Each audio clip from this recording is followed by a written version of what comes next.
एक गरीब देश प्रोग्रेस तभी कर सकता है जब उस देश में इंडस्ट्रियल सेक्टर यानी औद्योगिक क्षेत्र प्रोग्रेस करे। बिकॉज इंडस्ट्रियल सेक्टर जो एम्प्लॉयमेंट यानी रोज़गार क्रिएट करता है वो ज़्यादा स्टेबल होता है compare to agriculture sector. Industrial sector overall एक देश की इकोनॉमी को मॉडर्नाइज करता है और ग्रो करने में हेल्प करता है। इन कारणों की वजह से जो हमारे 5 वर्षीय योजनाएं यानी 5 ईयर प्लान्स होते हैं वो ज़्यादा फोकस इंडस्ट्रियल सेक्टर की डेवलपमेंट पर करते हैं। आज़ादी के टाइम पर इंडिया में ज़्यादातर कॉटन यानी सूती कपड़े के मिल्स थे या जूट यानी पटसन के मिल्स थे। आयरन एंड स्टील फर्म्स की बात करें तो एक जमशेदपुर में था TISCO Tata iron and steel company जो कि 1907 में स्थापित हुआ था, और दूसरा बंगाल में था इसको Indian iron and steel company जो कि 1918 में स्थापित हुआ था। और आज़ादी के टाइम पर इंडिया एक गरीब देश भी था, तो इंडिया को बहुत सी इंडस्ट्रीज़ को ग्रो करना था ताकि इंडियन इकोनॉमी ग्रो कर सके। पहले ये देख लेते हैं कि पब्लिक सेक्टर कंपनीज़ और प्राइवेट सेक्टर कंपनीज़ में क्या डिफरेंस होता है। पब्लिक सेक्टर कंपनीज़ वो होती हैं जिसमें गवर्नमेंट की हिस्सेदारी या पार्टनरशिप 51% से ज़्यादा होती है। अगर टेलीकॉम सेक्टर का एग्जांपल लें तो BSNL और MTNL दोनों पब्लिक सेक्टर कंपनीज़ हैं। BSNL को गवर्नमेंट 100% ओन करती है। वही प्राइवेट कंपनीज़ में मेजॉरिटी ओनरशिप यानी 51% से ज़्यादा कंट्रोल नॉन गवर्नमेंट इंस्टीट्यूशंस के पास होता है। फॉर एग्जांपल एयरटेल, जियो, ये सब प्राइवेट कंपनीज़ हैं। इंडिया में इंडस्ट्रियल पॉलिसी रेजोल्यूशन यानी औद्योगिक नीति प्रस्ताव 1956 में बनाया गया, जिसको बेस रखकर सेकेंड 5 ईयर प्लान यानी पंचवर्षीय योजना बनाई गई। सेकेंड 5 ईयर प्लान में इस बात पर ज़्यादा जोर दिया गया कि इंडियन इकोनॉमी को डेवलप करने में जो मेजर इंडस्ट्रीज़ होंगी उस पर इंडियन गवर्नमेंट का कंट्रोल होगा। अब ये डिसीजन के पीछे बहुत से रीज़न थे। एक रीज़न ये था कि आज़ादी के बाद इंडियन गवर्नमेंट ने सोशलिज्म यानी समाजवाद अर्थव्यवस्था से इन्फ्लुएंस होकर पॉलिसीज़ या नीतियाँ बनाई थीं। तो सोशलिज्म के अकॉर्डिंग देश में जितने भी काम होते हैं उस पर गवर्नमेंट का कंट्रोल होता है। दूसरा रीज़न ये था कि आज़ादी के टाइम पर इंडिया में जो बिजनेसमैन थे यानी ये उद्योगपति, उनके पास इतने पैसे नहीं थे कि वो इंडस्ट्रीज़ को डेवलप करने के लिए इन्वेस्ट कर सकें। और अगर बिजनेसमैन के पास पैसे होते भी तो इंडिया में लोगों के पास इतने पैसे नहीं थे कि वो पैसे खर्च कर सकें जो सामान बन रहे फैक्ट्रीज़ में, इंडस्ट्रीज़ में, उन्हें ख़रीदने के लिए।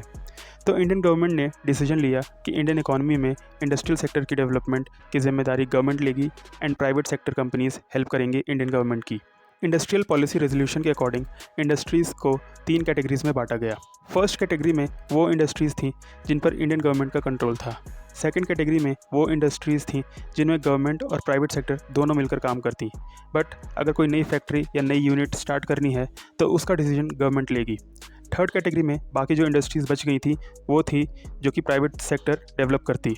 लेकिन थर्ड कैटेगरी में भी कोई नई इंडस्ट्री स्टार्ट करने के लिए गवर्नमेंट से लाइसेंस लेना पड़ता था। इस टाइम को इंडिया की हिस्ट्री में लाइसेंस राज भी बोलते हैं। इंडियन गवर्नमेंट लाइसेंस की पॉलिसी को यूज़ करती थी इंडिया के इकोनॉमिकली बैकवर्ड एरियाज़ यानी कि आर्थिक रूप से पिछड़े हुए एरियाज़ को डेवलप करने के लिए, ताकि इंडिया में रीजनल इक्वालिटी यानी क्षेत्रीय समानता बढ़े। उस इंडस्ट्री या फैक्ट्री को जल्दी लाइसेंस मिल जाता था जो कि इकोनॉमिकली बैकवर्ड एरिया में बन रही थी। साथ ही उन्हें टैक्स बेनिफिट मिलता था और इलेक्ट्रिसिटी कम रेट पे मिलती थी। और लाइसेंस राज में अगर किसी इंडस्ट्री को कोई नया प्रोडक्ट बनाना है या फिर प्रोडक्ट की क्वांटिटी बढ़ानी है तो उसके लिए भी गवर्नमेंट से लाइसेंस लेना पड़ता था। ऐसा इसलिए क्योंकि गवर्नमेंट नहीं चाहती थी कि देश में जितनी ज़रूरत है उससे ज़्यादा सामान बने। गवर्नमेंट तभी लाइसेंस देती थी जब गवर्नमेंट को लगता था कि देश में ज़्यादा क्वांटिटी की ज़रूरत है किसी चीज़ की। इंडिया में 3 टाइप्स की इंडस्ट्रीज़ हैं, लार्ज स्केल, मीडियम स्केल और स्मॉल स्केल। इस वीडियो में हम स्मॉल स्केल इंडस्ट्री की बात करेंगे।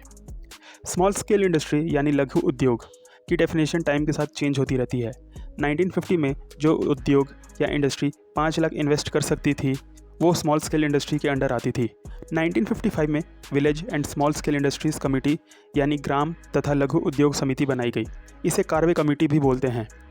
इस कमेटी के अकॉर्डिंग इंडिया के ग्रामीण क्षेत्रों को डेवलप करने में स्मॉल स्केल इंडस्ट्रीज़ हेल्प कर सकती थी, क्योंकि स्मॉल स्केल इंडस्ट्रीज़ ज़्यादा लेबर्स यूज़ करती है लार्ज स्केल इंडस्ट्रीज़ के कंपैरिजन में। तो स्मॉल स्केल इंडस्ट्रीज़ ज़्यादा एम्प्लॉयमेंट क्रिएट करती है, लेकिन स्मॉल इंडस्ट्रीज़ लार्ज इंडस्ट्रीज़ के साथ कम्पीट नहीं कर सकती। इसलिए गवर्नमेंट ने कुछ प्रोडक्ट्स रिजर्व कर दिए थे स्मॉल इंडस्ट्रीज़ के लिए। ये रिजर्व्ड प्रोडक्ट्स स्मॉल इंडस्ट्रीज़ ही बनाएंगी, लार्ज इंडस्ट्रीज़ नहीं, बशर्ते कि स्मॉल इंडस्ट्रीज़ केपेबल हैं उस प्रोडक्ट को बनाने में। गवर्नमेंट ने स्मॉल इंडस्ट्रीज़ को और हेल्प प्रोवाइड की, जैसे बैंक से कम रेट ऑफ इंटरेस्ट पे लोन दिया गया और कम एक्साइज ड्यूटी यानी उत्पाद शुल्क रखा गया स्मॉल इंडस्ट्रीज़ के लिए।